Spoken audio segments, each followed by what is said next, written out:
کوئی مصیبت نازل نہیں ہوتی مگر اللہ کے حکم سے، اور جو شخص اللہ پر ایمان لاتا ہے وہ اس کے دل کو ہدایت دیتا ہے، اور اللہ ہر چیز سے باخبر ہے۔ اور اللہ کی اطاعت کرو اور اس کے رسول کی اطاعت کرو، بس اگر تم منہ پھیر لوگے تو ہمارے پیغمبر کے ذمے تو صرف پیغام کا کھول کھول کر پہنچا دینا ہے۔ اللہ جو معبود برحق ہے، اس کے سوا کوئی عبادت کے لائق نہیں، تو مومنوں کو چاہیے کہ اللہ ہی پر بھروسہ رکھیں۔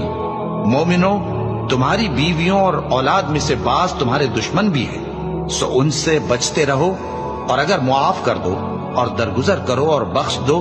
تو اللہ بھی بخشنے والا ہے، مہربان ہے۔